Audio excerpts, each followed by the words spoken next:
Ciao amici, rieccoci sul mio canale Il Divo della Pizza. Come vedete oggi ho ricevuto un super pacco.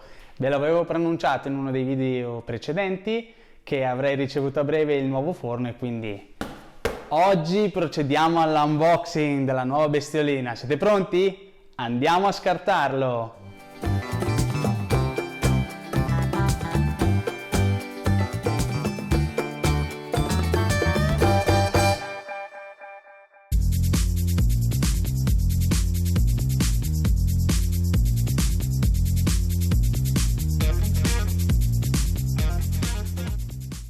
Ragazzi, non potete capire l'emozione, dopo quasi 2 mesi di attesa, ecco il mio forno F1 P134H. Adesso lo andiamo a estrarre, lo posizionerò momentaneamente sulla cucina o sul tavolo e andremo a vedere le caratteristiche. Eccoci amici, abbiamo messo il nuovo forno F1 P134H in questa posizione provvisoria perché sono in attesa di trovare un carrellino da cucina dove posizionarlo in maniera definitiva.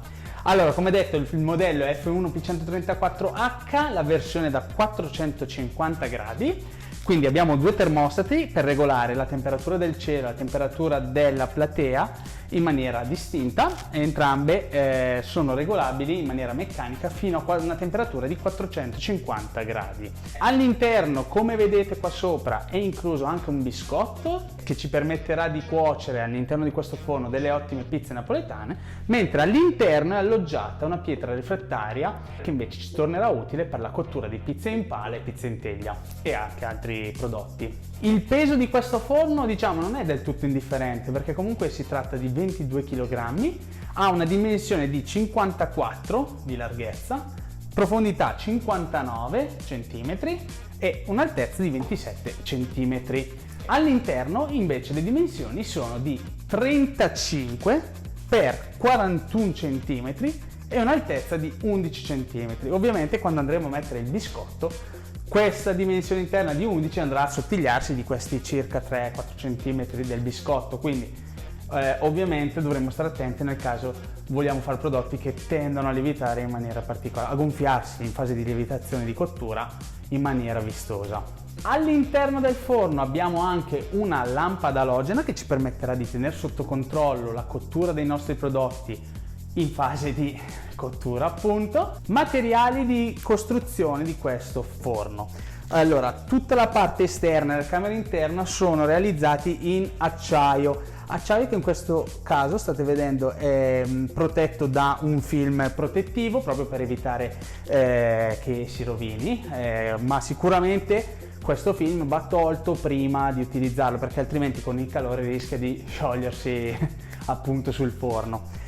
Il vetro dello sportello invece è realizzato in vetro temperato per quanto riguarda il vetro esterno, mentre il vetro interno è realizzato in un vetro ceramico. In questo modo, con questo tipo di asset, questo forno permette di avere uno sportello e un vetro dello sportello che tendono a rimanere più o meno freddi durante la cottura, anche durante utilizzi prolungati. Ovviamente questo forno è dotato anche di ventole di raffreddamento, quindi una volta che noi andremo a spegnere il forno, queste ventole aiuteranno il forno a raffreddarsi. E qui all'interno abbiamo anche una guarnizione di battuta soft, quindi che quando andiamo a chiudere, diciamo, ha una battuta appunto morbida. La potenza del forno è di 2,8 kW, quindi è una potenza piuttosto rilevante, diciamo, soprattutto sui nostri contatori domestici, ma ovviamente questo non crea problemi durante l'utilizzo. Ovviamente non dobbiamo andare a usare F1 con lavastoviglie, F1 con forno di casa, perché ovviamente se non abbiamo un contatore industriale ci salterà la corrente. 2,8 kW che ovviamente verranno utilizzati solo in fase di picco, quindi durante il riscaldamento alla massima potenza del forno. Una volta arrivati alla temperatura desiderata il consumo sarà inferiore. Questo forno, come si vede, è un forno con un piano cottura da una pizza, quindi qua dentro ci potremo fare al massimo una pizza di diametro circa 34 cm.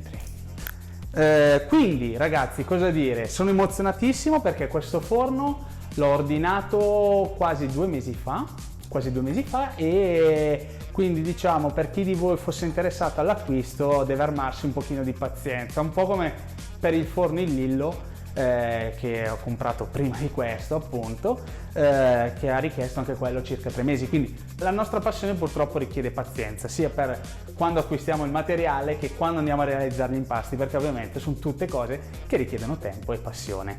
Non ci resta quindi adesso, amici, di aprire, togliere il cartone protettivo, varie cose protettive che ci sono all'interno e vedere un po' come è costituito. Ok, siete pronti?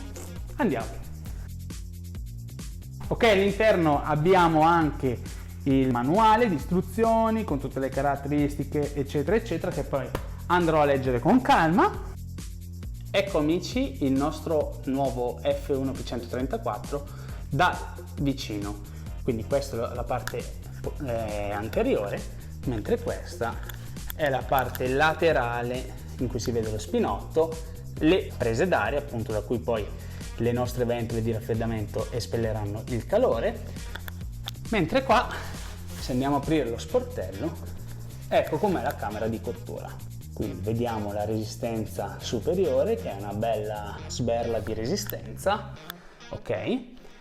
Sotto abbiamo la pietra refrattaria, che come vedete è stata tagliata in maniera impeccabile e precisa rispetto alle dimensioni della camera del forno, e questa qua sopra invece è la lampada alogena di cui vi parlavo prima per illuminare la nostra camera in fase di cottura. Adesso non ci resta che andare a rimuovere appunto la pietra refrattaria e andare a inserire il biscotto per vedere come sta alloggiato all'interno della camera. Ok, quindi procediamo a rimuovere la pietra refrattaria che, come vi ho detto prima, è tagliata veramente su misura, quindi adesso anche toglierla diventa un pochino complicato, ma non impossibile. Quindi proviamo a estrarla.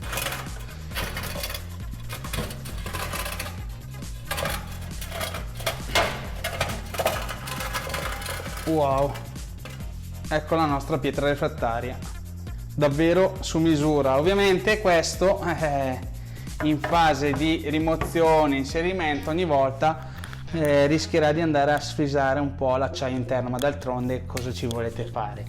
Questa all'interno che vedete è invece la resistenza inferiore, anche questa veramente enorme, esagerata, ma d'altronde per raggiungere queste temperature era inevitabile. Quindi ora procediamo ad inserire il biscotto, così che poi possiamo farne il rodaggio.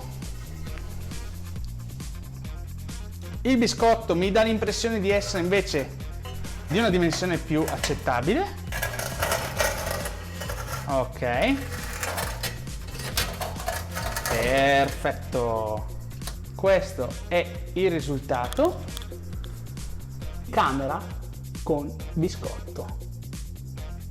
Come vedete le dimensioni sono un pochino inferiori rispetto alla pietra refrattaria, quindi siamo riusciti ad inserirlo in maniera più rapida. Non vi nego che ho avuto cattivi pensieri in merito alla possibilità di utilizzare o meno la mia amata pala forata, quindi adesso andiamo subito a vedere se effettivamente è utilizzabile all'interno dell'F1 P134H. Direi di sì, direi che si riesce a utilizzare benissimo. Vi dico questo perché davvero io sono innamorato di questa pala, mi trovo benissimo e vi lascerò anche il link in descrizione, la vedrete nei miei prossimi video davvero molto spesso. Rodaggio e prima accensione del forno. Cosa dobbiamo fare? Prendiamo un panno umido e diamo praticamente una passata a tutto il forno, esterno e interno, appunto per pulire residui di lavorazione o comunque di magazzino eccetera eccetera. Quindi una leggera spolverata, chiamiamola così, sia all'esterno che all'interno. Ok, passiamo anche bene la camera. Dopodiché cosa facciamo? Sposterò momentaneamente il tavolo sposterò momentaneamente il forno sul tavolo, perché voglio evitare di attaccare la presa in una ciabatta eccetera, mentre lì ho direttamente appunto la presa, e faremo la prima accensione rodaggio che prevede cosa? Dobbiamo andare a accendere il forno con all'interno il biscotto a una temperatura di circa 70 gradi, lasciarlo per circa 10 minuti a quella temperatura e poi aumentare gradualmente a step di 100 gradi ogni 10 minuti. In questa maniera cosa succede? eventuale umidità trattenuta all'interno del biscotto evaporerà, e inoltre daremo il tempo al biscotto di scaldarsi e evaporare appunto quest'acqua in maniera graduale, quindi evitare che il nostro biscotto si possa crepare durante la fase di cottura. Quindi in questa maniera qua andiamo a rodare il biscotto e anche il forno. Ovviamente quando lo utilizzeremo per cuocere invece le nostre pizze in seguito alla prima accensione non dobbiamo stare a riscaldarlo gradualmente a step di 100, questo è per la prima accensione. Quindi non mi resta che dare una bella pulita generale al forno e passare sul tavolo a vedere il rodaggio. Signori e signori, ecco l'F1 con il film protettivo rimosso, tutto cromato, veramente bellissimo. Devo ammettere che la fattura, la costruzione di questo forno mi sta stupendo, veramente, mi dà idea di solidità, di un prodotto di qualità ben costruito davvero. Ora quindi passiamo al rodaggio. Ragazzi, sono sempre più emozionato, più lo guardo più mi sto innamorando. Allora, quindi abbiamo detto questi due sono i termostati e questo invece è il tasto di accensione. È la prima volta che premo questo tasto, quindi davvero un'emozione, proviamo. Wow, bellissimo, cioè a me mi stupiscono anche le cose semplici, veramente bello. Luminoso, non pensavo, veramente bello luminoso, quindi immagino che in fase di cottura si veda benissimo il punto di cottura dei nostri prodotti, quindi ottimo. Allora vediamo se funzionano anche i due termostati, quindi proviamo a mettere la temperatura dei due termostati ad una temperatura di 70 gradi circa e dovremo vedere i rispettivi LED di indicazioni illuminarsi fino a che il forno non raggiungerà la temperatura. Una volta raggiunta la temperatura impostata dovrebbe spegnersi e indicarci che il forno ha raggiunto la temperatura, quindi perfetto, il primo funziona, vediamo. Wow, funzionano tutti e due, perfetto. Quindi come vi ho accennato prima, adesso lo lasciamo riscaldare una decina di minuti a questa temperatura, quindi sui 70 gradi, giusto per non dare uno shock termico al nostro biscotto. Poi pian piano andremo a fare step di 100 gradi circa, portandolo fino a temperatura massima in maniera graduale e permettendo al biscotto di evaporare eventuale umidità. Quindi vado avanti con il rodaggio, ci vediamo dopo con le conclusioni del video. A tra poco! Amici, come vedrete dal mio sorriso non posso che essere estasiato da questa esperienza. Il forno ormai sono 45 minuti che sta andando, il rodaggio direi che è più ultimato, quindi il nostro biscotto dovrebbe essersi asciugato perfettamente. Lo lascio un attimo terminare di fare il suo primo giro di riscaldamento e tra poco lo spengo. Come sentite è già partita anche la ventola. Non è troppo rumorosa, si sente, ma non è nulla di preoccupante. Che dire ragazzi, ci vediamo presto con le nuove preparazioni in questo nuovo forno. Con questo ho deciso anche di mostrarvi poi qualche preparazione diversa dal solito, perché ovviamente questo tipo di forno ci dà la possibilità di fare anche prodotti diversi rispetto all'Ilillo che avevo prima. Non mi resta quindi che salutarvi e dirvi ci vediamo al prossimo video. Se anche questo video unboxing vi è piaciuto vi invito a mettere un bel like qua sotto, iscrivervi al mio canale perché è davvero l'unico modo che c'è per supportarmi. E se volete vedere invece dei contenuti un po' più esclusivi, più fotografie che pubblico anche quotidianamente, potete iscrivervi alla mia pagina Instagram. Il link lo trovate sempre qua in descrizione. E che dire, alla prossima con il nuovo forno P134H F1. Ciao!